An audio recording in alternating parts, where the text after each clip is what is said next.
Okay, so good afternoon, everyone, and welcome to our July volunteer fair. My name is Katie, and I'm the project manager of GoVolHerts. We are the volunteering service for Hertfordshire, and we aim to make it easier than ever for you to find your perfect volunteering role across the county of Hertfordshire.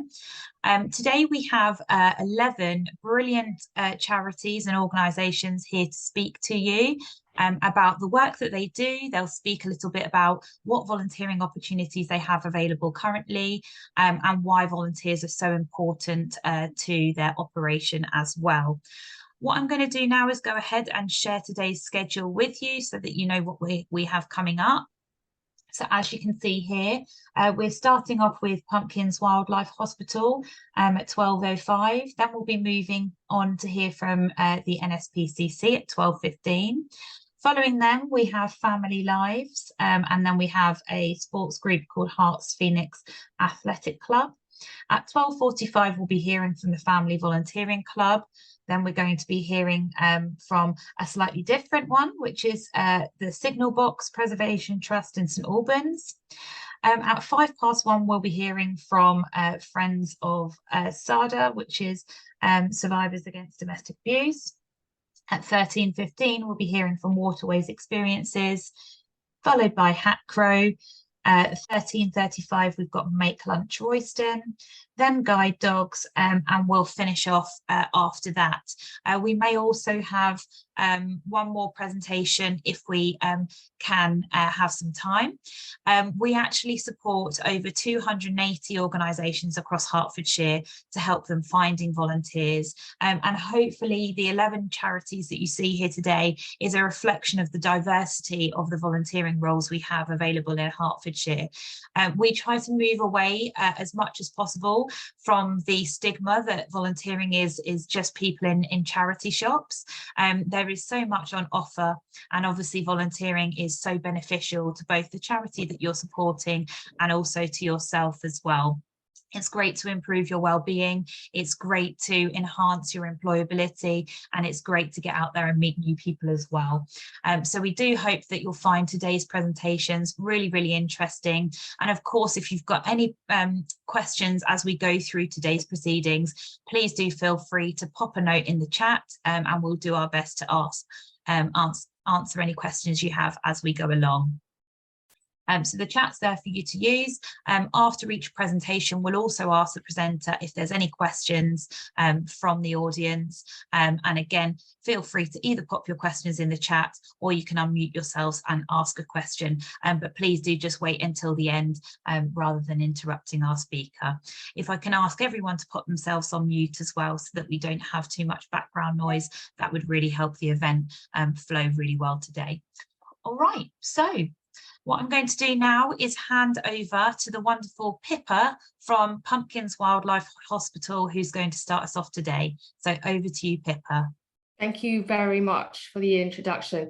Hi guys, my name is Pippa Aldrett, and I'm one of the trustees and a volunteer at Pumpkins Wildlife Hospital and Rehabilitation Centre. We're a new charity and we are based in Rickmansworth near the Aquadrome. We are the only wildlife hospital for a very, very long way away. The nearest one is probably 40 odd miles in Aylesbury. So we are very keen in where we're placed, because we are the only hospital that deals with sick, wounded and orphaned wildlife. We have been open since March, and we're looking to recruit volunteers for all sorts of roles, the roles of which are now advertised on the GoVolHerts website. The kind of volunteers who work with us range from the age of 18 all the way through to 70. The kinds of voluntary roles that we have range from animal care handling and animal care management, all the way through to working with me in the operations team. And there are lots of different roles available, and people who volunteer with us come from all walks of life, from vet nurses and students to people who are outgoing, who would like to do fundraising to help us raise much needed funds for our forthcoming refurbishment of our centre, to people who just want to help look after these very poorly animals that come to us. We've also started an education outreach program where we're going to go to schools and talk to them about the plight and threat to wildlife and their habitat in our local area in autumn. So anyone who's got an education background or who enjoy working with children could also be part of projects such as these. We have two sites at the moment, one which is a veterinary clinic in Carpenter's Park, where our vet and our founder operates and does the majority of the surgical procedures on our animals, and our rehabilitation centre in Stockers Farm. And the intention is, once we undergo the refurbishment to our site and we reopen back in October, back towards the end of October, we will be looking to do many surgical procedures at the hospital and the rehabilitation centre. The story of what we do is I think it's a really beautiful one, because essentially we find, we fix, and then we free wildlife. We're not a rescue or a sanctuary as such, because we like to see ourselves as almost like the NHS for wildlife in our local area. So the intention is really to fix them as quickly as possible so that they're ready to go back into the wild. And we have had some really good, heartwarming, successful release stories where we worked with the Raptor Foundation, and we found and we fixed and then we freed a peregrine falcon recently. And what was a really exciting part about that story was that this peregrine falcon was a fledgling that came out of a hatch on the top of that one YMCA in Watford, where Watford has been playing a key role in trying to rehabilitate the peregrine falcons in the country. So that was a really lovely story, and we ran that on our social media channels. And we're looking to release a red kite that came to us injured, and a kestrel as well. This is in addition to the many, many foxes and hedgehogs that we're fixing on a regular basis, all sorts of other little birds, whether they're orphans or pigeons or jackdaws or crows or ducks that have found themselves born in somebody's back garden and shouldn't be there. So we're a busy place. Even though we're closed, we're not turning patients away. Over that, I mentioned earlier on that we're undergoing a refurbishment, and part of the reason why volunteers who like to go and fundraise for us is to help us rebuild our hospital from the ground up. We need new floors, new walls, new insulation. Travis Perkins is donating a brand new kitchen for us. So we're working really hard with the local community, whether it's businesses or just people who want to help out, from emptying and emptying cages and mucking out, to feeding our poorly animals, to shaking a bucket and helping us raise money, or even helping us rebuild our centre, trimming the grass, ripping out all the panelling in the sheds and helping us replace insulation. What we all have in common is a desire to help wildlife. What we all have in common is a passion to save those animals who can't speak for themselves, not just for now, but for future generations, because our wildlife really need our help. And if our wildlife are not there, then very important parts of the circle of life will go missing, and we will all be the worse for it. So we're looking for volunteers of all different shapes and sizes who like to help fulfill our dream of saving and protecting Britain's wildlife for now and for future generations. And all the jobs are advertised on the GoVol Hertfordshire website. Thank you very much for your time. Thank you so much, Pippa. That's a brilliant presentation and a great overview of the breadth of volunteering opportunities that are available, and so nice to hear about a fairly new organisation doing such brilliant work. So thank you very much for your presentation. If there's any questions at all for Pippa, Pippa's happy to take them. I have put the details for the roles in the chat, and the link to the organisation on GoVolHerts, so feel free to have a look at that. But equally, Pippa, if you'd like to put a telephone number and email address in the chat as well, please do feel free to do so. Okay. All right, thank you. All right, so we are now going to move on to our next speaker of the day.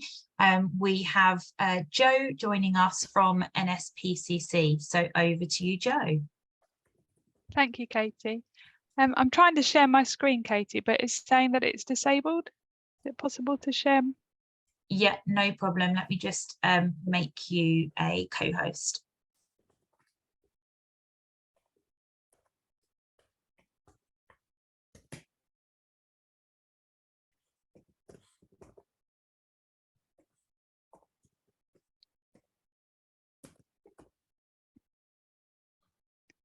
Thank you. Can everyone see my screen? Hopefully you can, Katie, can you? Yeah. Lovely. Thanks very much for allowing me to join you all today. It's fantastic to be in front of a group of people who are wishing to volunteer. As I was introduced, I'm from the NSPCC, which is the National Society for the Prevention of Cruelty to Children. We have a range of volunteering posts available, so do check out the NSPCC website for volunteering. But today I'm here to talk about the school service. I'm a schools coordinator for Hertfordshire, and I just wanted to share why we need volunteers to support our programmes in schools. It's not a great happy start, but I just wanted to share some of the messages that mean why our role is so important going into schools. So the statistics from 21 to 22, there are children, 1 in 5 children in the UK have suffered abuse. At least 2 children have suffered abuse or neglect in the primary school. And on average, a child somewhere in the UK contacts Childline, which is part of the NSPCC charity. You might have heard about it and seen about it on the television. Every 25 seconds that is used. And so we want to get into schools with our volunteers and share with children how they can get help should they need it. So myself in Hertfordshire, 21 and 22, we reached over 40 schools. This year, we've already reached over 150. So the more volunteers we have, the more schools we can go into. So we really, really would like people to have a little look and see if the role suits them. So what do we offer in the school service? So we share lesson plans and the resources for early years for primary schools and assemblies for Key Stage 1 and Key Stage 2 around children speaking out and staying safe. But where we need our volunteers is for our workshops. So year 5 and 6 in primary schools, so that's age 9 to 11. And also from November, we're very excited to be starting the year 2, which is workshops for face-to-face workshops for age 6 and 7 years old. We need volunteers to go in and present the information to the children. So what does that look like? So a Hertfordshire volunteer goes into a primary school, goes to every class in year 5 and 6. It's arranged by me. Everything is scripted. It's a PowerPoint presentation and it's sharing with children different scenarios and what they would do if they needed help. And for us, the important message is go to a safe adult. And so the workshop talks about who those safe adults might be. And of course, it talks about Childline and how they can contact Childline. Class teacher is in there all of the time, overseeing the class. You are there to, or a volunteer is there to present the scripted workshop. As I say, we're doing it for year 5 and 6 and year 2. So that's age 6 and 7 and age 9 to 11. So why volunteer? Everyone has their own reasons for volunteering, and it's fantastic that you're here today looking to see how you can volunteer. But some of the things that our volunteers have said are, it makes you feel good. You go into schools, you interact with young people, doing something worthwhile, increasing your self-worth, your self-esteem. You want a new challenge. No experience is needed for our roles here at the NSPCC. We give training, you gain new skills, make new friends, empower young people. That's the biggest thing for us, we feel, is that we're sharing information with young children, young people, so that they can help themselves. So what does the volunteer process look like? So we have lots of volunteer information meetings where you can just find out more. So I've given you a little bit of information today, but there's an opportunity for you to come along to a volunteer information meeting and just find out a little bit more about what it is before you commit to it. You complete an application, you have an interview. There is a DBS check because we are going into schools and working with children, so that is needed. As I mentioned before, there's training available. You'll work with a mentor, another volunteer that goes into schools. We have about 15 volunteers at the moment in Hertfordshire, but many, many more are needed for us to access all the schools that are in Hertfordshire. There is an induction process and then you're signed off and ready to go into schools and support with other volunteers. You always go in with another volunteer. So please do find out more by heading to the GoVolHerts Hearts. There's a page there that tells you information, but also you can Google NSPCC and volunteering school service, or of course email me directly and I'll let you know how you can get involved in our school service. And that is a whistle-stop tour of the school service. And thank you very much for listening.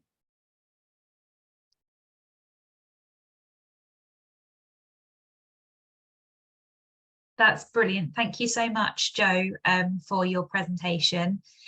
Really great to hear about the school service and the impact that it has and the importance of that service. And yeah, as Jo said, there's a whole host of different volunteering opportunities with the NSPCC.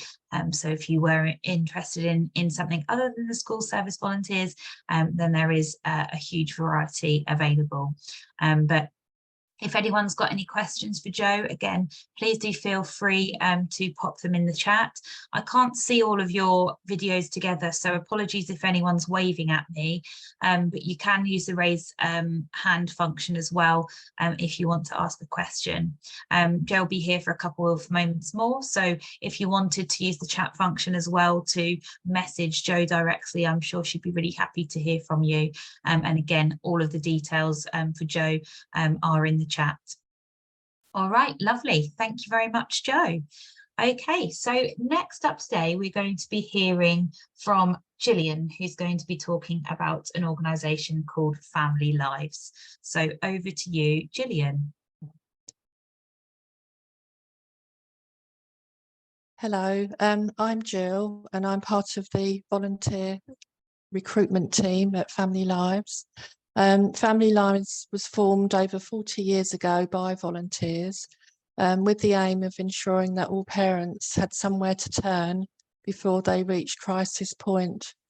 We know that the right support at the right time makes all the difference. Family Lives provides targeted early intervention and crisis support to families who are struggling. The issues we support families with include family breakdown, challenging relationships and behaviour, debt, and emotional and mental well-being. Our incredible volunteers are at the very centre of the work that we do, supporting families who need us. Every year, we support families across the country to work through difficult experiences such as poverty, behavioural problems, relationship stresses, and countless other issues. We could not support these families without the dedication, passion, and generosity of our lovely volunteers. We have some voluntary opportunities at Family Lives for our helpline and live chat service, and you'll be able to volunteer from either our offices in Old Hatfield or remotely from home. Volunteers need to be over 18 years of age and have experience of a parenting role or other relevant experience. Our remote volunteers would need to have a laptop or PC, robust Wi-Fi, and a confidential place to volunteer at home. We will provide you with the training to enable you to provide telephone information, advice, guidance and support on any aspect of parenting and family life. Once you have been trained, volunteers can then sign up for a regular weekly 4-hour shift with the flexibility of volunteering from home if needed, yet still be very much part of the Family Lives helpline or live chat team. Our volunteers are fully supported by our supervisors while on shift, and we always have a group debrief after all shifts. Full system training is given on Microsoft Teams, which we use, and on our call taking live chat software. Our training is held throughout the year, and we offer weekday and Saturday training groups. We also have regular practice development group trainings, which is for all the volunteers to take part in, and we'd go over different subjects such as mental health or teenage behaviour, or something that we feel would be very helpful for us all to discuss as a group. Family Lives has over 40 years experience of working with volunteers. We have best practice policies and procedures in place to make sure that all volunteers and those we support have a positive and high quality experience with us. To ensure these high standards of service, we interview all our volunteers. We undertake a DBS check. We aim for best practice in all our policies and procedures, and we follow strict safeguarding procedures. We also have a volunteer policy and a volunteer agreement. We've also gained the Investing in Volunteers Quality Standard for good practice in volunteer management. Our next training for our roles is being held over Microsoft Teams, and it's going to be in September. The training groups, when they're held at different times, consist of 5 modules. And after module 2, our trainees get invited to listen in remotely to real helpline calls. And as you can imagine, that gives you a real feeling of how it feels and sounds to take calls from our helpline or the live chat. I hope that this has been interesting and helpful. And if you feel you wanted to find out more, then we're on the GoVolHerts website. Thank you very much. That's great, Gillian. Thank you so much for talking us through that. And if you did want to share the information about your upcoming information evening, that'd be great, so that people know that where they can catch you in September to find out more information. Thank you. As always, the link to Family Lives Opportunities on GoVolHerts has been shared in the chat. And Gillian, if you wanted to pop in an email address and a phone number there, also please feel free to. Again, if there's any questions at all, please feel free to unmute yourselves and ask the questions. Alternatively, feel free to pop them in the chat. Once again, thank you everyone very much for being here today to join us to hear about volunteering in Hertfordshire. It's very much appreciated, and yeah, thank you for thinking about giving your time to help your community. It makes a real difference. So brilliant. Thank you very much, Gillian. Okay, next up, we're going to hear about Hearts Phoenix Athletic Club, and we're going to be hearing from Chris. So over to you, Chris. Thank you. Can you hear me? Yeah, we can hear you. May I share my screen? Of course, yeah, no problem. Let me just give you... I now press the wrong button, I think. You should already have the ability, so it will be a green share screen button with a green arrow. Yeah. Okay.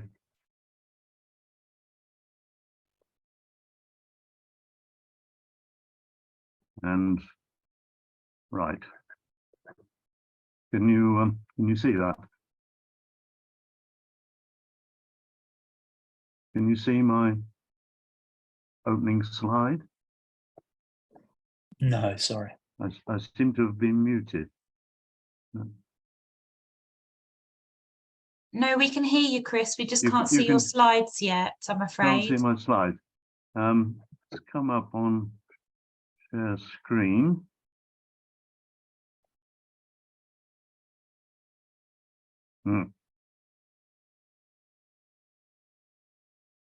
Once I've pressed the green button, I just move on to the you PowerPoint. Select, yeah, you just select the screen that you want to share, so it will give you a little preview of the screens that you've got available.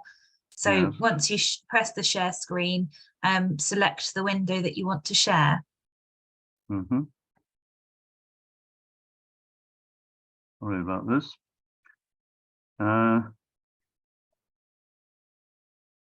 That's okay. Did you share your slides with us, Chris? Well, I did give you most of them, not quite all of them, okay. Because of I tell you what we'll do, Chris.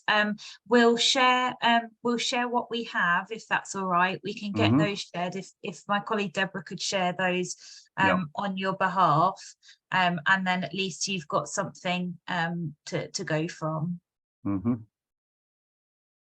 Yes, I'm not sure why this direct approach doesn't work.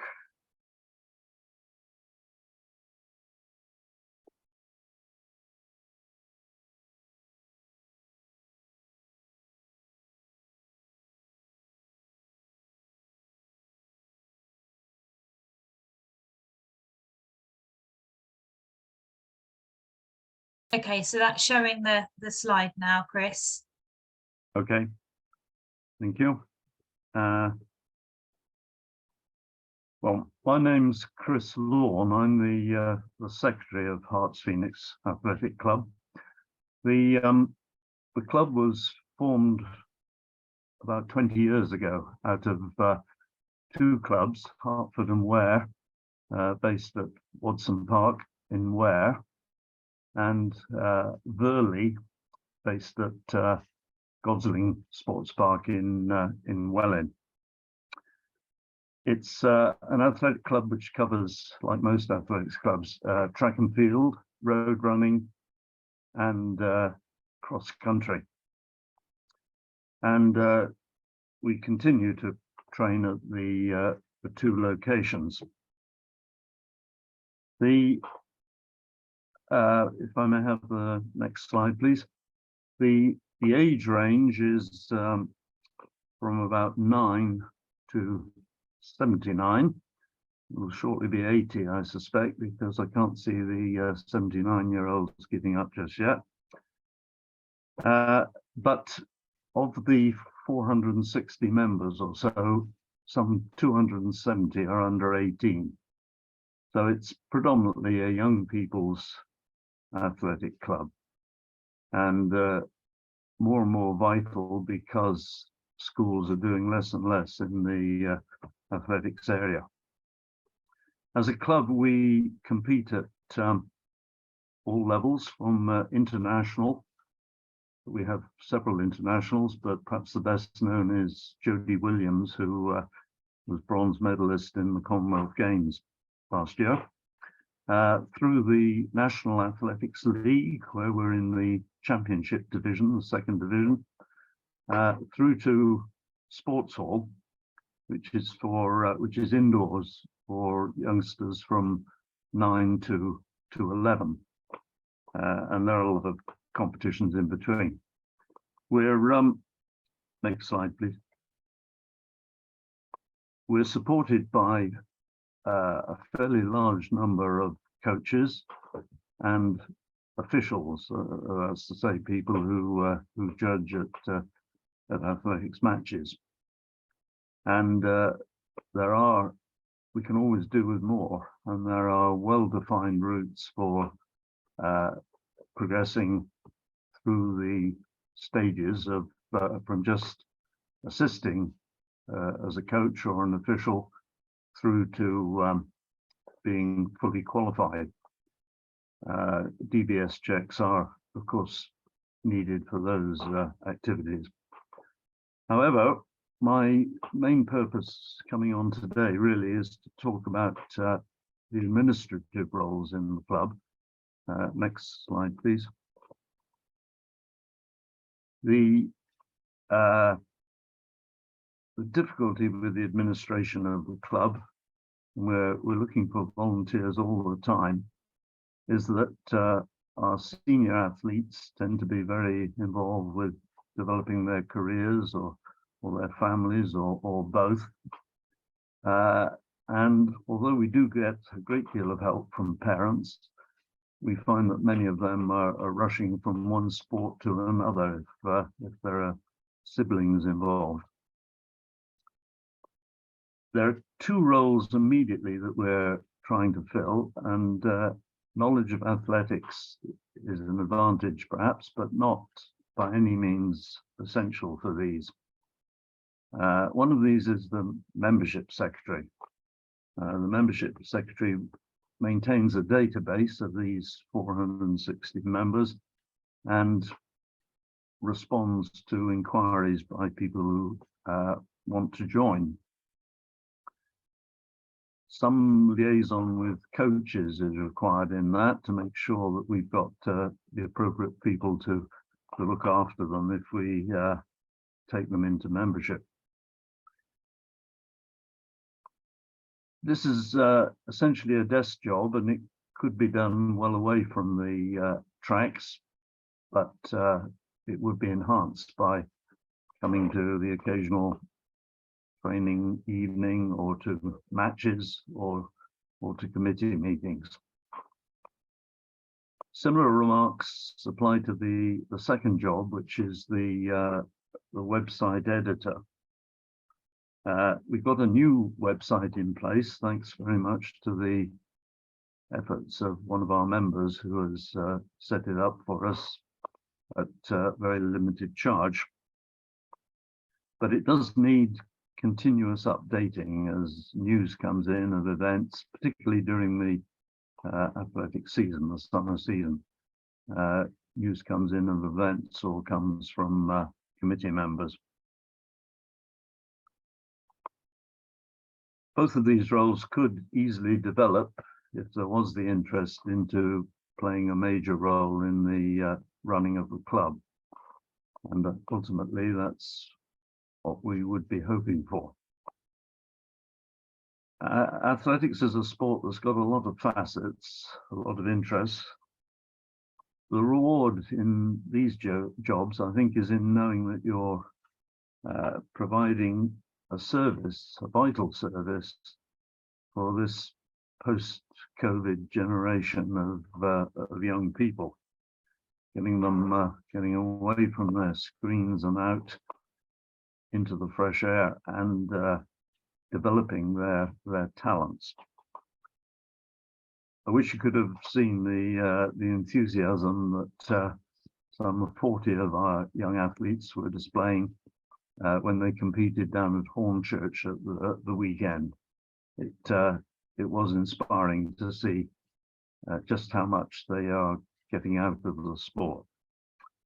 So if you can help in any of the ways I've mentioned, please contact me. My final slide, if I had my full set, was going to give you my contact details, but perhaps I can add those at a later stage. The website, in the meantime, is probably the best way to get in touch with us, heartsphoenix.com. Thank you for listening. Brilliant. Thank you so very much, Chris, for your presentation. Just from my side, I'm sure the club are extremely lucky to have you on board, and certainly wouldn't be able to do half of what they do without your support. So thank you for everything that you do for the club.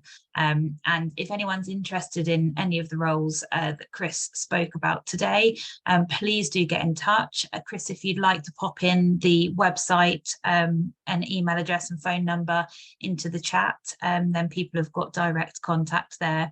But also, if you do visit the GoVolHerts site, there is on the link that I've shared, there is a website button which will take you direct through to the Phoenix website as well. Brilliant. Okay, Chris, thank you so much for being here, and thank you for that comprehensive presentation today. We're now going to move on to hear from Syra, who's going to be presenting on behalf of Family Volunteering Club. So over to you, Syra. Thank you so much. Hello, everyone. My name is Syra Hassan, and I'm the area coordinator for Family Volunteering Club. So Family Volunteering Club is fairly a new project, and we are trying to make it easier for families to spend time helping at local causes. But why we feel that our project is such a great initiative? It's like an easy way for families to volunteer together. Participants can benefit from increased confidence and learning new skills and feeling better connected. And actually, families can fit volunteering into their schedule without fuss. Our sessions are actually suitable for children ages 0 to 9, and it's a growing program, and we are happy to be piloting actually first time in Stevenage. The project is supported by Stevenage Community Trust, and we're hoping that it will lead to a bigger program in 2024. Over the summer, we are running 8 events between now and September with different charity groups, and some of which are available to book online, and others will be added soon. The ones we have online and spaces available for booking are on our website, which is familyvolunteeringclub.co.uk. It is completely free, but it can be booked via our website. We give training to the volunteers on the day. It's a lot of fun, a bit of hard work, and children get a story time and snack time at the end to say thank you. I just wanted to share some of the quotes that the why people love our project. Is that the sessions are perfectly Sarah. Sorry. I didn't know if you wanted to share your video, but just to let you know that we can't see you. Yeah, I'm really sorry. I've explained it to Laura. Sorry. No problem I don't at have all. a webcam. Actually, No worries. No, continue. That's no problem. Sorry. Yeah. Yes. So yes, some of the families that has commented that it was great, loved my son helping the real world and learning to help others so young. The sessions are perfectly formatted for young children, hands-on activities, opportunities for learning, and the inclusion of all the important story and snack. And yes, what else? What is our vision? We have actually big plans. We are now entering the next chapter for the project, which Stevenage is part of it, that we are expanding. It started in London, but we would like the Family Volunteering Club to become a national program with club across the UK run by local coordinators supporting the local causes. We want it to be easy, part and parcel of family time, just as arranging a swimming or football session to spend perhaps a few hours each month volunteering together for a local cause. And the sessions will always guarantee fun, a positive impact, and be entirely geared up for kids.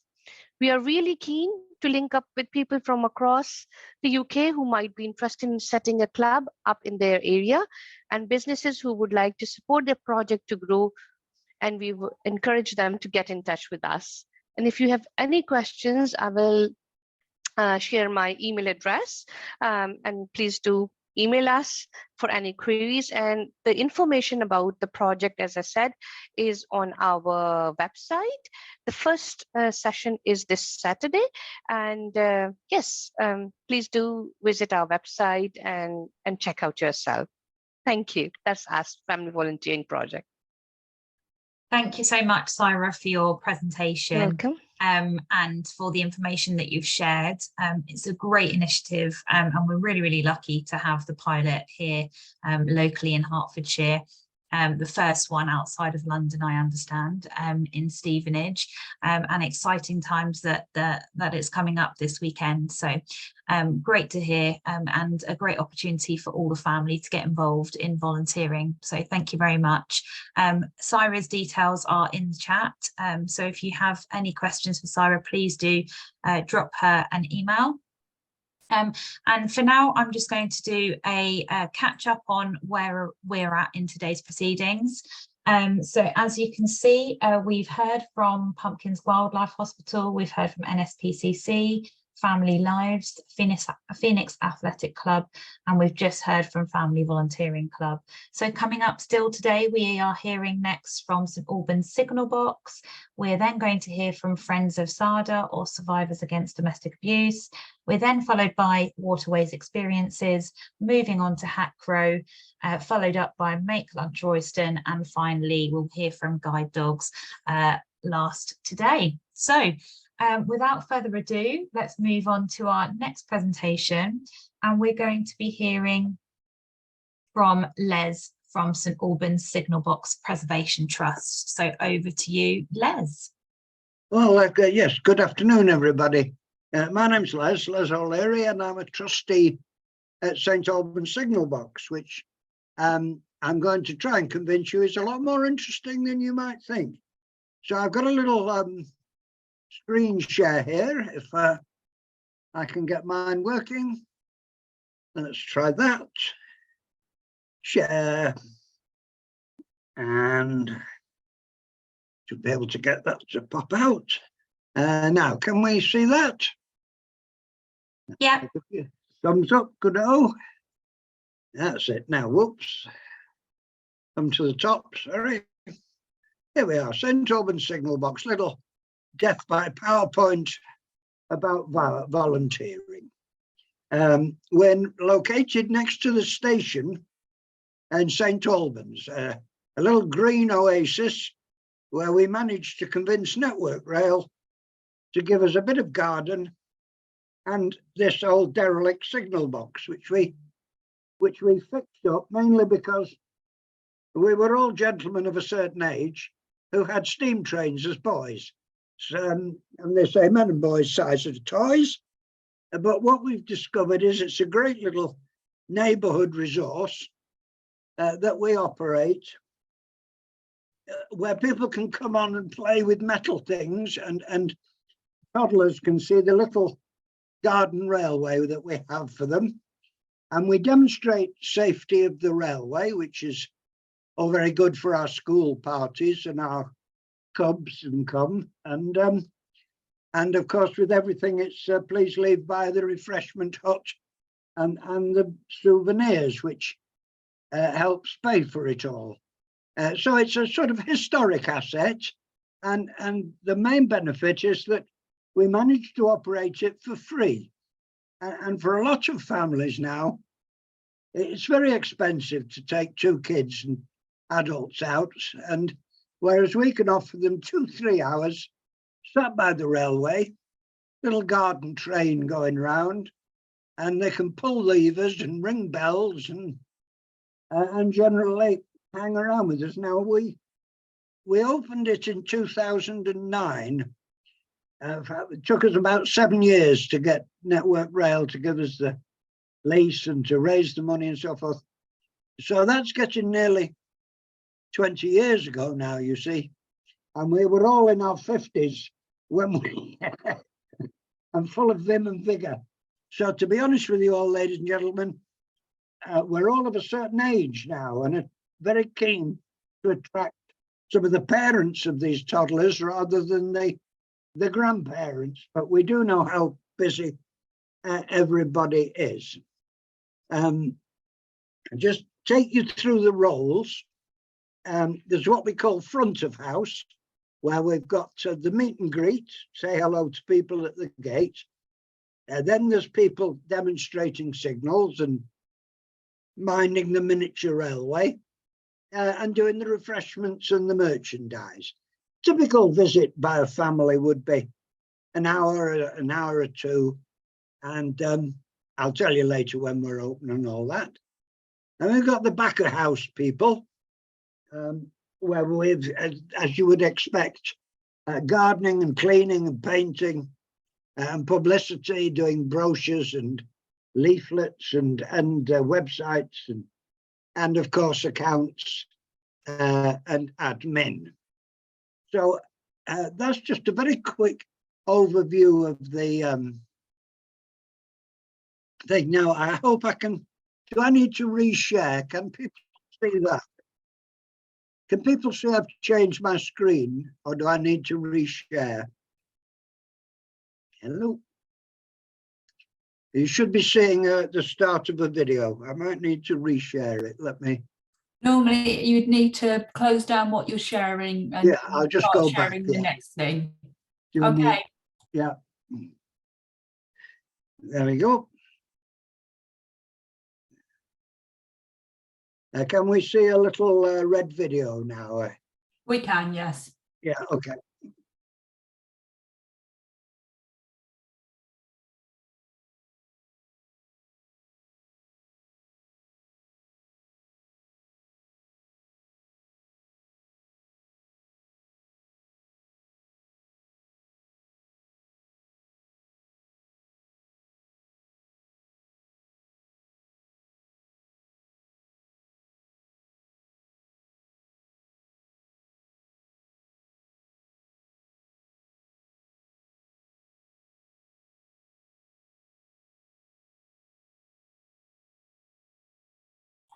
I think we can all see the video, but we can't hear the sound on it, Les. Oh, sorry, you can't get the sound. No, we can't hear the sound. Can you hear me? I can do a commentary over it. We can hear What you loud and clear. Say again. You can't hear me. Loud and clear, Les. Wait a minute. Sorry, am I unmuted? Okay. We can hear you, Les. How about we send the video out to people afterwards? Sure. That's not a problem. There's a YouTube link as well. I'll go back to the sharing the PowerPoint. I've just got a couple more slides to go through. Great. Yeah, if you put the YouTube link in the chat, and then people can see that, that's great. Yeah, that was a chance just to meet some of our lovely volunteering people. So pressing on here, let's just describe what's involved. We open about 20 days a year on Sundays 2 to 5. And then as well as that, we have private visits. We have the Cubs, Scouts and University of the Third Age, various industrial societies, clubs. It's a nice sort of hour or two trip through Victoriana and railways prior to a good evening in the pub. We also have external visits where we take a little marquee and artifacts and go to shows around Hertfordshire and in London. And then for members, we have the Monday night tea and chat, 7 till 9. And on Wednesdays, we do the gardening and the maintenance, 2 till 5. So it's as much a chance to meet the public as it is to meet others, as a nice social gathering. And one of the things I think is the benefit is volunteer for just an hour or two every so often. It's not a big commitment. And it can be a nice break and get to know new people, if that helps at all. There's showing people round. You can learn about their signalling and railway history, and indeed how to operate, become a signalman yourself, for those interested. And then we have regular meetings just for the company.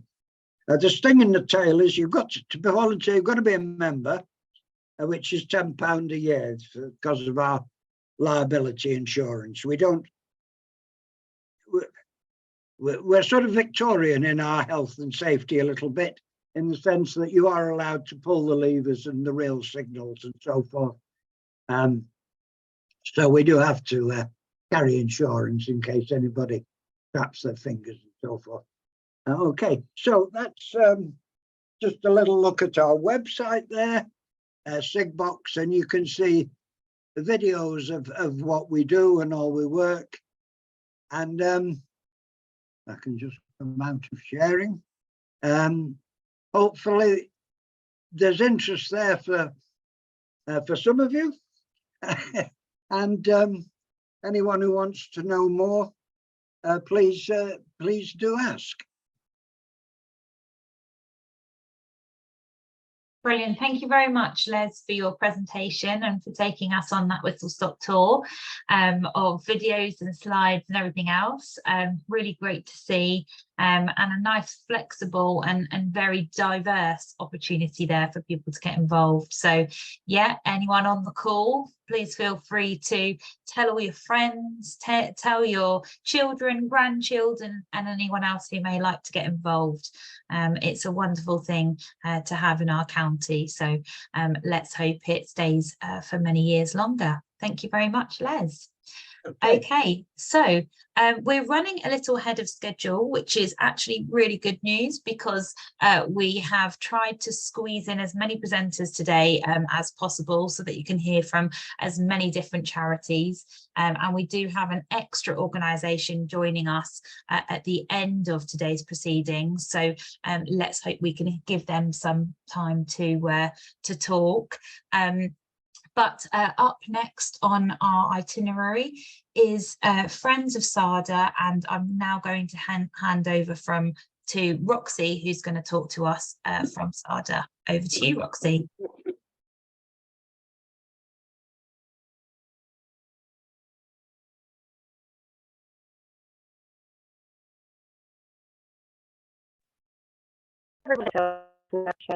My video.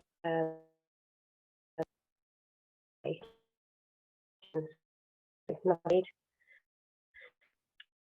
No. Thank you. The video. So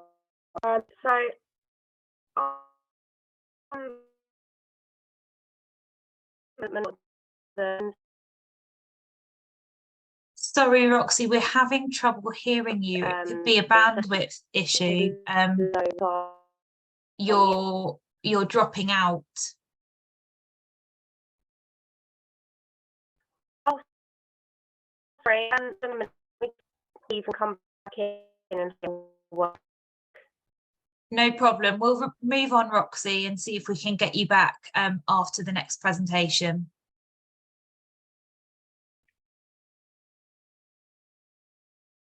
Okay, so let's move on then to our next presenter, just whilst Roxy sorts out her technical difficulties. I know we've got some people on the call who are ready to present. Let me just double check if we have Lynn here from Waterways.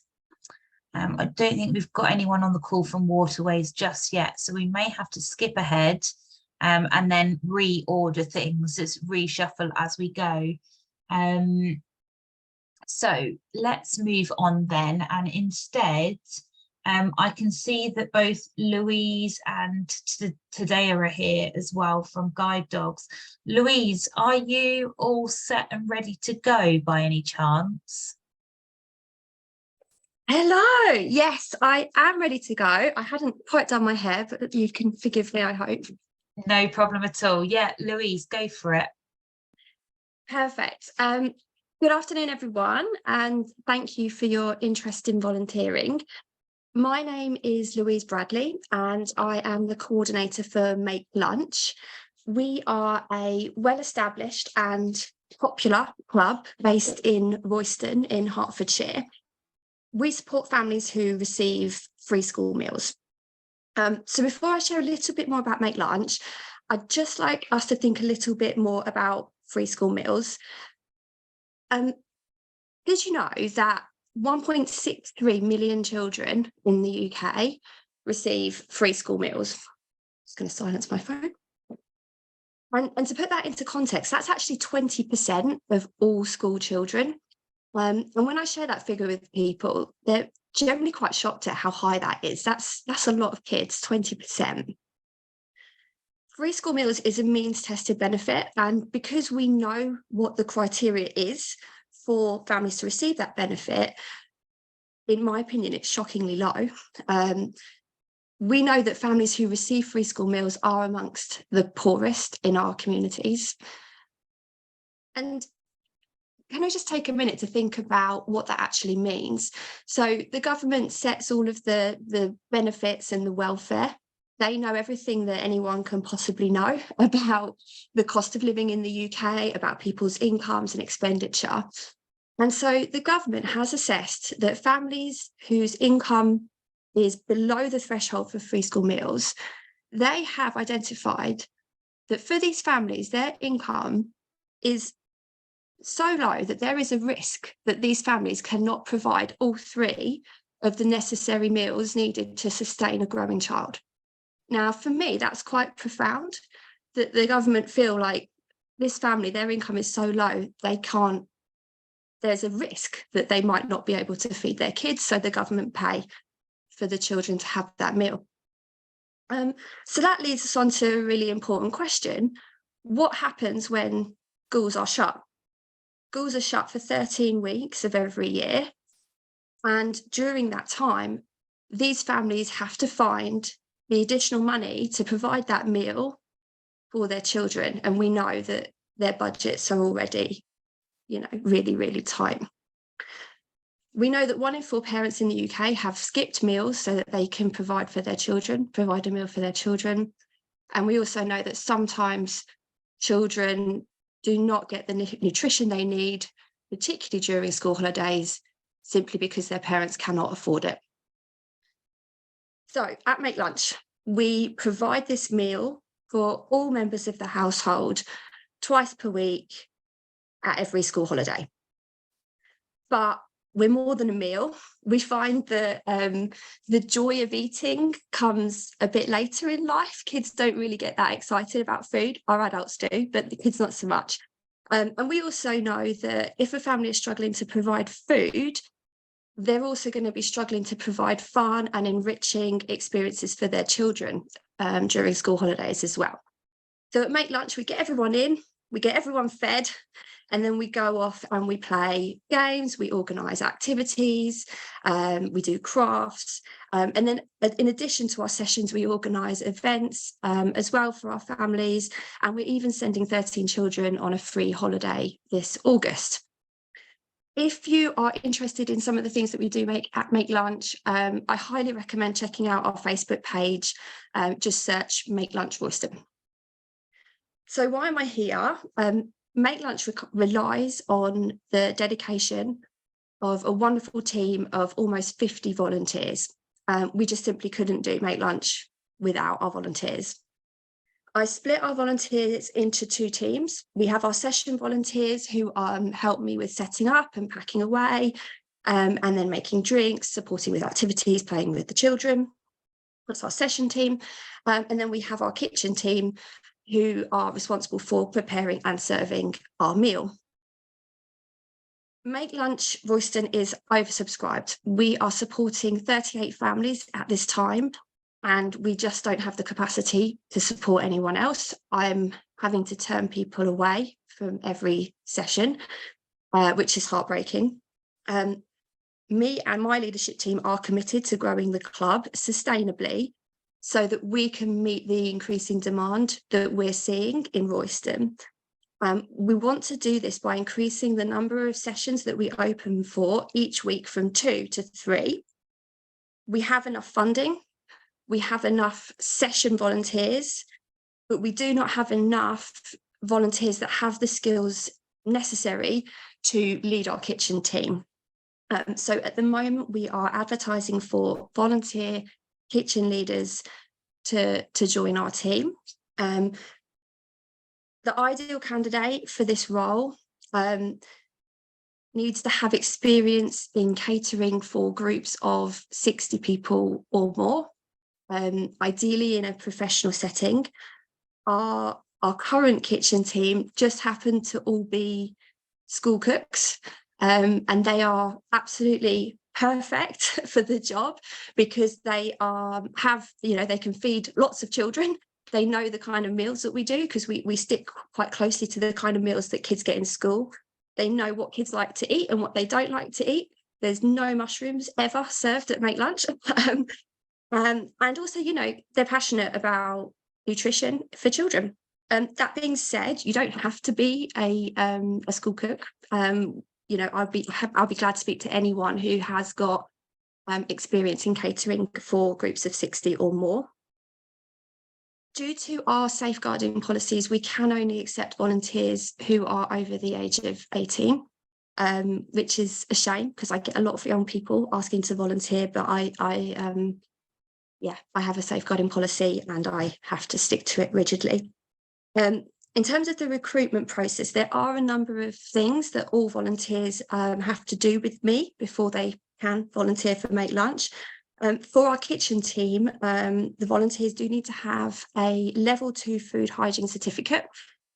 Typically, our volunteers already have this with their employer. But if not, we can arrange for that to happen. In fact, I actually need to redo mine. That's on my to-do list. We ask all volunteers to undergo a DBS check. We always do that, irrespective of whether you've got one or not with your employer. We do have to do our own, but that's a really simple process, and I support with all of that. All volunteers also have to undergo child safeguarding training. This can be with an employer, and as long as we see evidence that the volunteers had that training, we're very happy with that. But if they don't have it, I can arrange a free online training course. And finally, we ask for 2 references. So that's everything in the recruitment process, and I support all new volunteers through that process. The vacancy is on GoVolHerts, so if you would like to have a look at that, please do. Well, of course, you can call, message, email me. I'll be very happy to speak to anyone who's interested in this position. Thank you for listening, and I would be Glad to answer any questions. Thank you so much, Louise. Yeah, really interesting to hear about how Make Lunch came about, and why it's so very important, the work that you do. And I'm sure many people on the call will be feeling really inspired and sort of motivated to help you out. And again, if you're listening to this and you think, oh, it's not perhaps something that I could help with, but you have family, friends, cousins, aunties, uncles, whoever it may be that might be able to support, or you happen to have a friend that's a chef that might be able to give a few hours, please do let them know. It's about spreading the messages of all of these organisations far and wide. So even if you can't support yourself, to get the message out there to everyone you know about these fantastic organisations who need your help.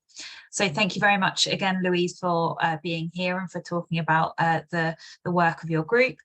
And we will now move on to hear from our next presenter today. So I can see Rosie's here ready and waiting, and hopefully that means that the tech issues have now resolved themselves. So Roxy, over to you. Hello, everyone. Can you hear me now? Perfect. Yay! I love it when a plan comes together. So thank you, everybody, for having me today. I am here from the Friends of SADA charity. So just to give a bit of context, the SADA service is Survivors Against Domestic Abuse. We're a service that covers all of Hertfordshire, and we're kind of pushing ourselves a little bit into Cambridgeshire and Peterborough as well with some of the work that's taking place. So we offer domestic abuse support for everybody, men, women, children, across the whole of the county. Our services are quite unique. We have a refuge in Stevenage, and we also have 31 safe space properties, which are individual homes placed all across Hertfordshire that we use for various victim survivors that are fleeing. We furnish all of these properties. We fill them with everything anybody could imagine that they might need if they're fleeing. We also run regular drop-in services. We run them face-to-face, and we run them virtually as well. We also offer courses like You and Me Mum, for example, and that is courses to support mums around effects of domestic abuse on children, for example. So we also run a small food bank from some of our locations and services as well. So we have lots of different things going on at any one time. So there's, of course, lots of different volunteering opportunities then available. So, for example, we have various roles. It kind of depends on what it is that somebody's looking to actually do. I mean, if somebody would like to come in and support victims and survivors quite specifically, they could look to volunteer for our drop-in service, which would mean working face-to-face with service users, or it could be working with our navigating team, which would be giving people their options, or looking at security and helping people over the phone. We also have volunteering opportunities to come and support with our accommodation team. So that's people moving in or out of properties, or cleaning properties, or making sure that homes are ready for new families. We also have opportunities for people to join us on pop-up events. So that would involve giving out information, sharing information, and giving out like safety items and things to people to keep them safe. So we have a wide range of different opportunities actually available within SADA for anybody that would like to come and join the team and volunteer in any way. It's not a very formal process. I would advise that you would make contact with the SADA team first and foremost, and just advise that you're looking at volunteering if that's something that you're interested in, and then we would arrange a Teams meeting. And again, the same processes as everybody else with safeguarding policies, etc. We have to obviously adhere to that and go through the usual routes, the DBS and things like that before somebody was to come on board. Although I'm pretty sure that once all of that's completed, the process starts very quickly and we're able to get people in quite quickly. And you'll never ever be at a loss for something to do if you ever decide to join us in our team. So yeah, I tried to kind of round all of that up in a nutshell, and hopefully that was all good. But yeah, if anybody's got any questions or wants any information on the services or wants any information on the volunteering aspect, anything really that we do, please feel free to get in touch. Brilliant. Thank you very much, Roxy, for covering off what Friends of SADA do. A very important cause, as all of them are here today. But yeah, the work that you do is so vital. Yeah, it was really great to hear of the variety of opportunities that you have available. And I've put the link to the details on GoVolHerts. But equally, Roxy, if you'd like to put your email address and phone number in the chat, and your website as well, then people can find out more information there too. Lovely. All right, well, moving on today then, we're next going to hear, let's just bring up my schedule again so that we can see where we are. As I mentioned, we are running ahead of schedule, but that's all good. We have just heard from Friends of SADA. Next up, we're going to be hearing from Waterways Experiences, followed by HACRO, and then we'll finish off with Guide Dogs today. And if we've got a bit of time at the end, we've also been asked by Young Carers Crew if they could say a few words. So a few more organisations to hear from moving forwards. All right, so next up, we're going to be hearing from Waterways Experiences, and I understand that we've got Lynn on the call who's going to be speaking to us today. So over to you, Lynn. Hi, Katie. Hello, everybody. I do have a presentation, but I think given that the technical issues, sorry, my neighbours are doing something in the garden. Hopefully they'll shut up in a minute if you can hear background noise. So I'll send you the presentation afterwards, and then people can look at it if that's helpful, if anyone expresses an interest in joining us. So hello, everybody. My name's Lynn. I'm the marketing team leader from Waterways Experiences. We are an all-volunteer charity operating 3 canal boats from a base on the Grand Union Canal at Nash Mills. Our charitable mission is to enable everybody, regardless of age, physical ability or social disadvantage, to experience the fun and beauty of our waterways and be actively involved in operating our boats and enjoying the experience. So we don't do any self-drive hire. We do skippered day trips. We offer reduced rates for priority groups. And we define priority groups as people with any kind of disability and older people. And during the summer, and this is really why we do the day trips, we run week-long residentials for young people up to 24 with any kind of disability. And we also run weekend trips for young carers that we operate in conjunction with Young Carers Hertfordshire. Those trips are free to the young people who attend them. So we use the money that we raise from renting the boats out for our day trips to fund those trips. And they're all crewed by the volunteers. And really, it's about helping those young people feel like get to experience things that able-bodied people do get to experience. So we encourage them to steer the boat, to operate the locks. They take part in, help with all the cooking and all of the activities that we do. So in terms of our volunteers, we have about 150, mostly local to us. So they tend to be within a 30-mile radius of Hemel.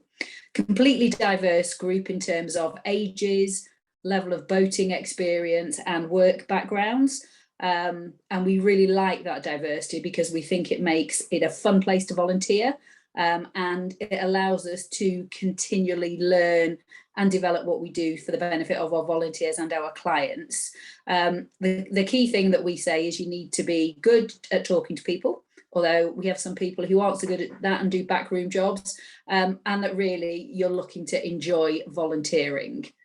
So in terms of what our volunteers do, as I said, we are an all volunteer charity, so we do everything. We're split into different teams. So obviously I'm from the marketing team.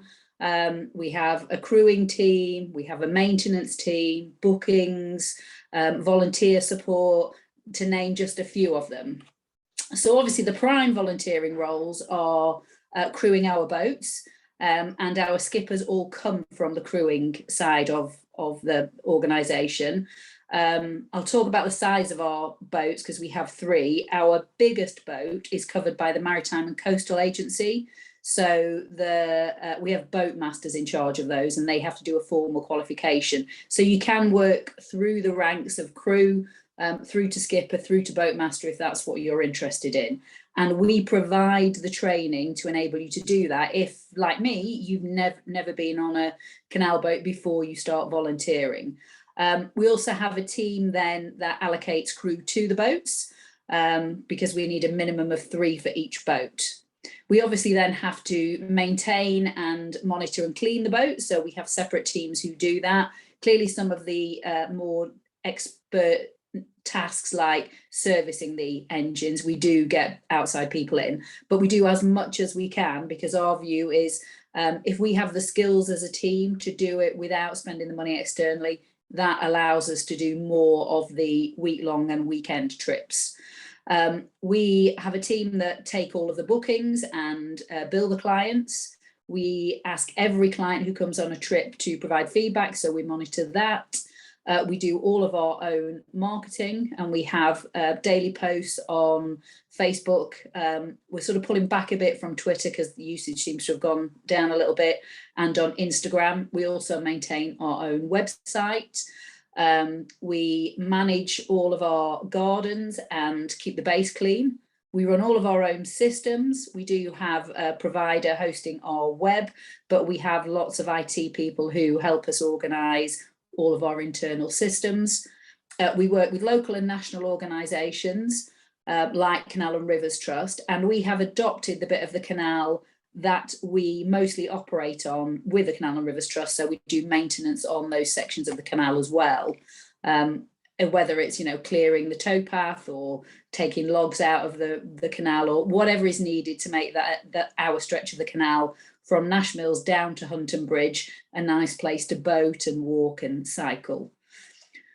In terms of the boats then, we have 3 what we call wide beam boats. All are wheelchair accessible, so we have ramps to get from the towpath, or in our case the wharf, onto the boat, and we have wheelchair lifts, so anybody can access our boats. We have 3, as I said. The 2 smaller boats are both 12 berth, and we use those for residential because they have bunks in the second half of the base. Sheldrake 3 is our big boat. That can carry up to 35 passengers, and because of its size, that's the one that's covered by the additional Maritime and Coastal Agency regulations.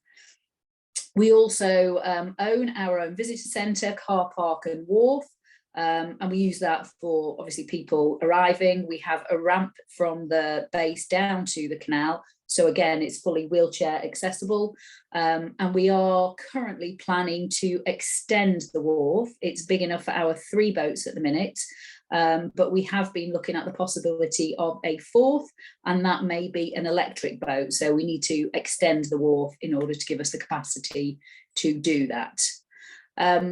In terms of if you did want to adopt with us, we have a section on our website called Volunteer, and there is an expression of interest form on there that you can complete. That then gets sent to our volunteer support team, and they then contact you to arrange a meeting. Ideally, we like the first meeting to be at the base because you get to meet people, you see the base itself, and obviously if the boats are in, usually on a Wednesday morning, then you get to see the boats, have a look, see what they're like, see how you get on and off. And that helps you decide whether or not you want to accrue and or do some more of the backroom operations, or whether you've got a particular skill like IT or marketing, or you may be a marine engineer or interested in decorating boats, then you might want to do more of the backroom operations rather than some of the client-facing roles. So that's us in a nutshell. As I said, I do have a presentation that I will send to Katie afterwards, so that we can share that with anybody who is interested in volunteering. Does anybody have any questions?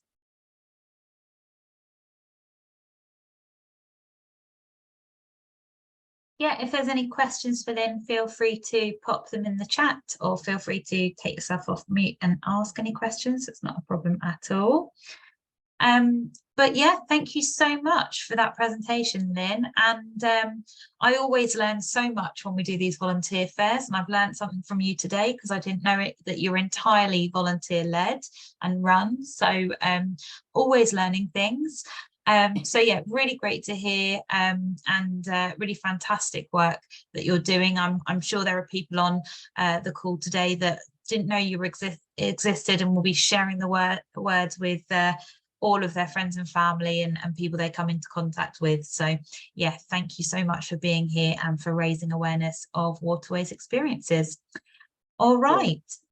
Feel free also to put your email address, phone number and website in the chat. And we're going to move on today then. And next up, we're going to hear from HACRO. And I think we've got Matt here to talk to us from HACRO. So over to you, Matt. Hi, good afternoon. Nice to meet with everybody. HACRO stands for the Hertfordshire Association of Care and Rehabilitation of Offenders. We've been going for 49 years, so it's our 50th birthday next year. And we have always aimed at looking after ex-offenders and giving ex-offenders a second chance. We've developed what we call our turnaround project. We currently have 52 participants on the project, all of whom are ex-offenders, and the majority have actually served within prison. Our whole aim is, as a charity, our charitable aim is to give offenders a second chance and to try and rehabilitate and to put them back into a level of society. So the way that we engage, well, firstly, where we get our participants, we call them participants, where we get our participants from is through probation, through the police, through other charities, for example, Drug Link, Recover, Sunnyside, all local charities which will pass relevant people across to us, and we get a level of self-referral. So our guys and girls that are on our programme actually want to be there. The first thing that we do is we run what we call a PAP, which is a personal action plan. And what this means is they sit down with one of the mentors and work through what the challenges are and how really HACRO can help.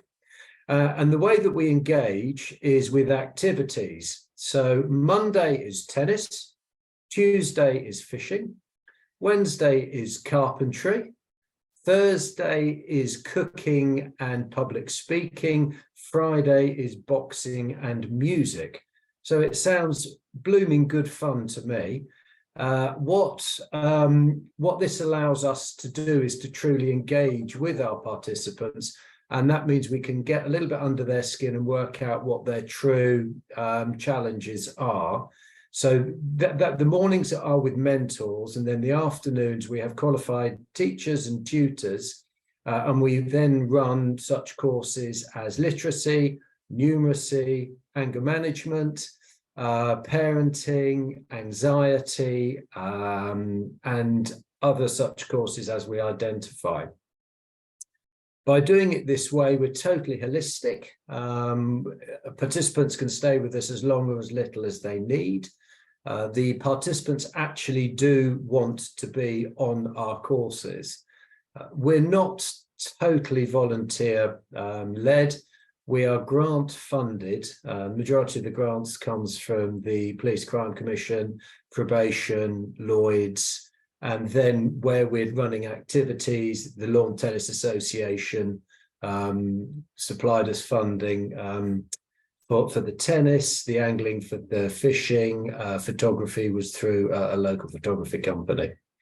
So where we require or where we look for volunteers is in a number of areas. Example would be, we have a volunteer that's very keen on tennis, so they come down and engage with our participants, playing a little bit of tennis. So, and really it's to get involved with our participants, to understand what their needs are. And then it depends on what the volunteer really, how much the volunteer wants to get involved. So we have one volunteer that's actually doing some literacy work. So they're actually reading with and teaching gently. We have other volunteers that just literally volunteer and help with some gardening, with our participants, with some cooking, etc. So however anybody wants to volunteer, there's very often a way that we can do that. Just to say that our participants can be challenging at times, but I think that's part of the fun. So really, I suppose that's the majority of everything about us, I suppose. So I think that's short and sweet.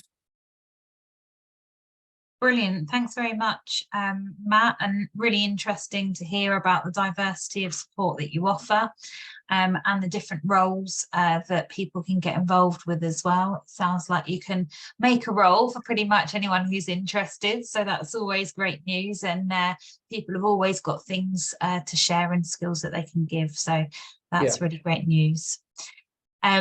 Just as a note to you, Matt, I think Zoe's down as your admin on GoVolHerts, but there's only one opportunity on there at the moment for yourself. So if you wanted to let the team know to get more opportunities added, then obviously we can help you recruit into those roles. But yeah, thank you very much for covering that all over. And yeah, we hope people have felt inspired by that presentation. So thank you very much. So we're going to move on to our next presentation today. And as we've got a couple of more presentations to go, I'm going to move on to Tadea, who's here to present on behalf of Guide Dogs. So over to you, Tadea. Thank you, Katie. I'm quite impressed how nicely you pronounced my name. Because I've heard so many different versions of my name already, so I really appreciate it. And I'm really glad to be here with everybody and to tell you a little bit more about guide dogs, although you might already know about it, but there's a catch, and we'll get that. So I'll share my screen because I have a presentation, and hopefully that will all work as it should. And if I put it on this one, can everybody see that? Yep. Oh, amazing. So yeah, volunteering with guide dogs. So I'm Tadea. I'm a My Sighted Guide volunteer experience officer, and My Sighted Guide is one of the roles I'll talk about today. So guide dogs, we are here to help people with sight loss to live their life as they choose, to live it independently and to their full potential. And what mostly people know about us is the dogs. Of course, it's guide dogs. But here's the catch. We also have volunteer opportunities that don't involve dogs, which is brilliant, because sometimes we do get, oh, I'd love to volunteer with you, but you know, I'm not the biggest fan of dogs, or I'm afraid of dogs. So don't worry, we have a role for you. And that is My Sighted Guide. So My Sighted Guide role is really supporting a person with a sight loss to get out and about in their local community. So it's all about independence and mobility. It's not a befriending service as such, although a lot of volunteers do say, well, but friendship does evolve organically. Yes, it does. But in essence, it's not a befriending service. It's a mobility service. It's independence service. So it's really getting those people who, due to their sight loss, might be stuck inside and might feel isolated, getting those people out in their local community, get them interacting, get them to do things they love, and then maybe stop doing when they lost their sight. So even a little bit more about this role, because a lot of times people still ask, but what is this My Sighted Guide role? In short, it's really going for a walk with a purpose. We find a volunteer and we match them with a client, with their partner, in a partnership. And what they do is really up to them. So, and up to what the client or the service user really wants to get out of this partnership. Most of the times it's going for a walk, getting a bit of those steps in, getting to walk around, maybe practice their route to the supermarket or to the post office, or getting acquainted with their kind of like local shops and things like that. But it can also be going for a gym or a fitness class. It could be browsing charity shops, so doing that leisurely shop. Or those markets in the park that pop up every Saturday, where you have like a stall of cheeses and the stall of pastries. So this kind of like looking around, maybe sitting down for a cup of coffee or tea and a cake. So that's really the essence of our partnership. So a volunteer meeting a service user, a client, once a week for a couple of hours, and then enjoy a range of activities. We do have partnerships who strictly go for a walk, and we do have partnerships who go for cooking classes, bird watching, visiting the Kew Gardens, for example, and things like that. So what do we ask volunteers to do? So our volunteers directly support someone with sight loss. They help them build their confidence to get out and about. So they help reduce their feeling of isolation and loneliness. They go and meet someone on a regular basis. So they are building those partnerships, they are building those friendships, which again, it's not a befriending service, but still building those connections. It might be a case that somebody does have a big social support network. They have family who helps them out. But sometimes it's just really nice to go out with someone who is not your family, and to have maybe a little bit different conversations. It's also an opportunity maybe to give their family a bit of a break in supporting someone with sight loss. And also what you'll be getting out is you'll be trained. So as a volunteer, you'll be trained how to sight guide someone and help someone with their mobility. And that is something that will stay with you. So we do provide that training, and I'll talk about training in a moment. So what can you expect from us? Obviously the training. So we provide a full training, which is partly done online as a e-module, so e-learning, and then it's a day training on one of our locations. We cover, well, we are national charity, but my team covers Hertfordshire, besides Essex and Bedfordshire. But Herts is like really big area and very important area for us, where we have a lot of clients waiting for a My Sighted Guide volunteer. So one of the sites where we deliver the trainings is in Welling in St. Albans. I think that would be the closest probably to this area. You will also get support So every volunteer gets a dedicated volunteer manager who then manages their partnership, so they understand you, they understand your client, they understand what's going on, and they're just a phone call away. Invitations to different events, social catch-ups, thank you parties, some learning opportunities online. So we organize events online so that as many people can join.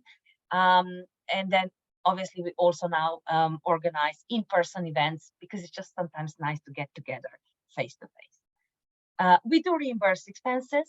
So all travel expenses are reimbursed. And we also reimburse that coffee in a park. So any kind of like drinks up to £5 when you're out on an outing with your client, that's all reimbursed. So really how to apply. We have this role posted on GoVolHerts, but you can also apply directly on our website. The easiest way is just like, there's like a little field and you put your postcode in, and it will list you all the opportunities that are near you.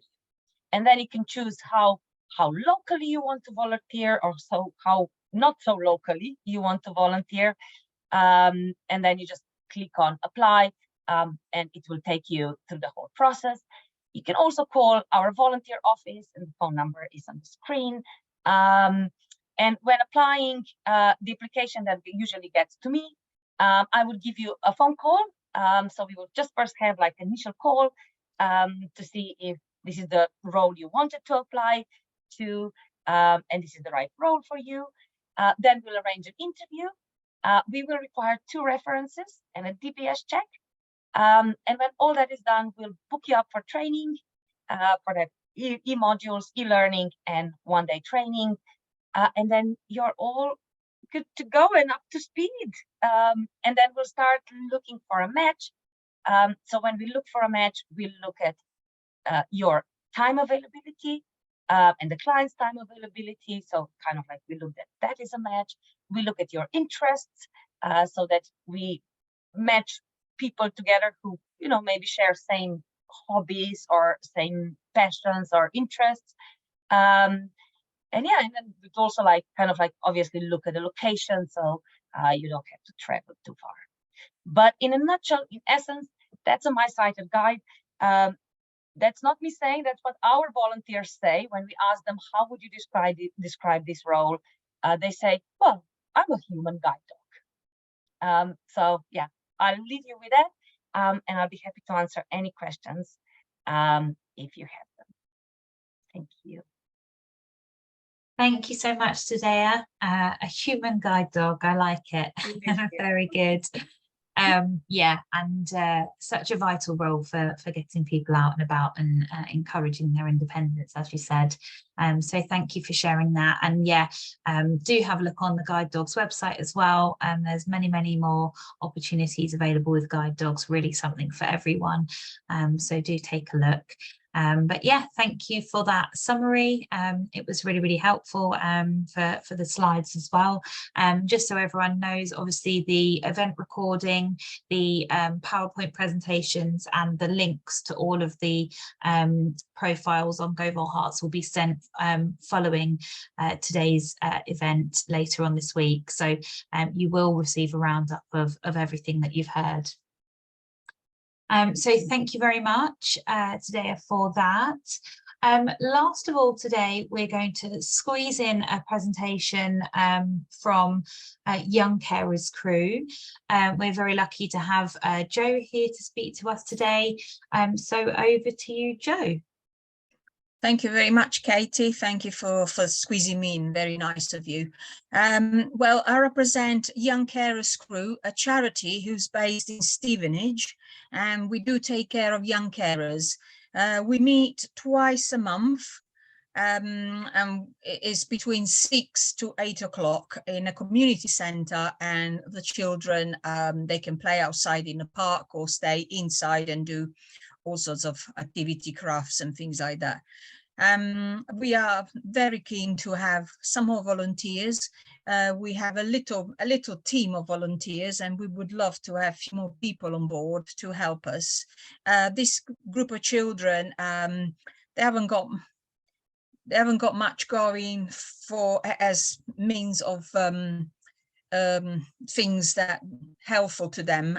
So our charity is really playing a big role in the life of these children. We receive referrals from social services, schools, and sometimes their parents, if they are in a situation where at home there is somebody that is not well, or they have somebody at home which they suffer from mental health issues or other things like that. Sometimes the children are just left to fend for themselves, or the children are very busy sort of taking care of the person that is in need in their homes. So leaving them with no time to socialize whatsoever, living with actually no money at all to go out and do anything, because they're financially, they're not in a good position either. Therefore, our charity takes care of all that. We pay for the taxis for the children to come to us, and they can put that couple of hours that with us. We take care of them by our volunteers. They well looked after. We have snacks and food for them available to eat, and we're there for them, and we care, and we sort of take care of them, and sort of just sort of make sure that they're safe and well outside in the park. So, and we're there to listen to them if they want to speak to us about anything. We're there for them. We're there for that listening here. The charity's been around about 10 years, and we sort of we do get some grants, but mainly is through donations that we manage to do our work. So so we do what we can with the donations that we receive, but usually we manage to have 2 outings a year, 2 or 3 outings a year, so which is not bad at all. And we do rely on volunteers to help us to look after the children. So because without them, we won't be able to provide this service at all. I'm sort of just looking at some notes, just in case I'm missing something. Sorry about that. But so the volunteers will be really is a very easy role that we got. There is just really turn up and just take care of the children, be there for the children, and everything else is provided by the team leader, really. So there is no other things to do. Of course, we will have your DBS checked, and we go through an application procedure, but apart from that, is a very straightforward role. All you need to do is enjoy working with children, and because yes, they can be quite challenging as well, but apart from that, it's just a pleasure to be there for them and help them in this very difficult time of their life. So thank you very much for that. If you got any questions, looking forward to try and answer them as best as I can. Brilliant. Thank you very much, Jo. It was great to give you the opportunity to speak today. And I have put the link to your opportunities on GoVolHerts into the chat, but feel free to put a mobile number, an email address, and a website as well, if you wanted to, in the chat, so that people are aware of how they can get in touch with you. That's brilliant. Thank you so much for coming along at short notice. So as we are running a little bit ahead, I'm just going to take 5 more minutes of your time. And that is just to show you our website and show you how you can navigate around it to find potential volunteering opportunities if you were interested in them. So I'm just going to share my screen now. And hopefully you can see the homepage of our website here for GoVolHerts. So you can see here on our cover photo, we've got lots of brilliant Hertfordshire-based charities represented here. We're really, really lucky to actually be the county in the UK with the most charities per square mile, which means that it's incredible. We have so many charities that are out there to support the daily lives of our residents, but it also means that all of these fabulous charities are competing for your help. But if you were interested in volunteering and you're not sure where to start, or if there's something else that you might be interested in, you can come to our homepage here and click on Find a Volunteering Role. If you then go to the Browse Volunteering Opportunities option here, it will take you through to our search function. And here you can see that the location will auto submit to where you are. So I'm sat here in Hitchin today. So it will tell me the nearest opportunities to me in Hitchin. But if you're somewhere else in Hertfordshire, for instance, if you are in, let's put in Broxbourne as an example, it's going to change the opportunities here to ones that are nearer to Broxbourne. So what you can do as well, if you wanted to change the location again, let's put in Stevenage, for instance, and then you can start filtering by different options here. So you can change the distance that you're willing to travel. So if you were only able to travel 10 miles, for instance, you can change that and it's going to filter down your results. You can also think about the type of volunteering opportunity you want to do. So whether that's a one-off opportunity, a short-term, a long-term role, you can change it by that. And then you can have a look at our fantastic causes here and our lovely emojis. So for instance, if you're interested in something close to Stevenage, which focused on community and family, you can pop on that filter and it will give you some of those options. You can also filter by the type of activity that you're looking to do. So whether it's a practical activity that you're interested in, or you're hoping to do a more sort of admin-based role, something creative, there's lots of different opportunities there. And then a couple more filters we've got under here. If you were to be looking for something that's suitable for under 18s, we've got a filter for that. If it's someone who's looking for extra support, we've got a filter for that. And equally, if it was a team day or a group volunteering opportunity you're looking for, you can also filter by that opportunity as well.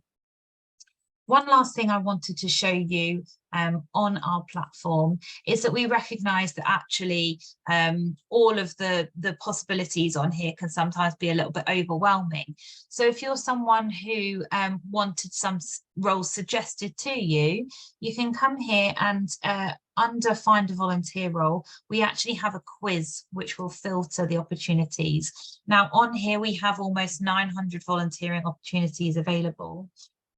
So this is a really nice tool that can suggest some things to you according to your interests. So for instance, you start by choosing some causes that you're interested in. So community and family, perhaps. It might be something to do with health that you're interested in. You might want to have conversations with people. And you might be willing to volunteer as a buddy, for instance. And you might want to use your social skills for that. So now you've gone through all the options, you just then pop in your location into the chat, into the filter there. And once you've done that, press the next button. What this is then going to do, it's going to talk to you about the type of volunteer that you might be, and it's going to suggest some roles that are available local to you. And if you want to see some more opportunities, you can just go on to search more, and that's going to come up with even more opportunities that fit your filtering results. So that's a really, really good opportunity there for you to have something suggested to you. So I'm going to stop my share now. Hopefully that's been helpful for you to see the GoVolHerts website in action. Of course, we understand that not everyone is digitally active. So if you know someone that might want to volunteer, that might benefit from the great things that volunteering has to offer, but they're not online, they can always give us a call. And I'll put our telephone number in the follow-up email so that everyone has that. But all that's left to say really today is thank you so much to all of our brilliant presenters today. Thank you for your time out of your busy schedules to be here. I know that you're often juggling multiple things and wearing multiple hats, so we appreciate you giving your time. And thank you so much to all of the Hertfordshire residents who have signed up to attend today and who will be watching this on the recording. Thank you for your interest in our wonderful charities across Hertfordshire and for offering your time to support the work that they do. I hope that you have a brilliant rest of your day today and a great rest of your week, and I hope to speak with you soon. All right, take care everyone. Bye-bye. Bye, thank you.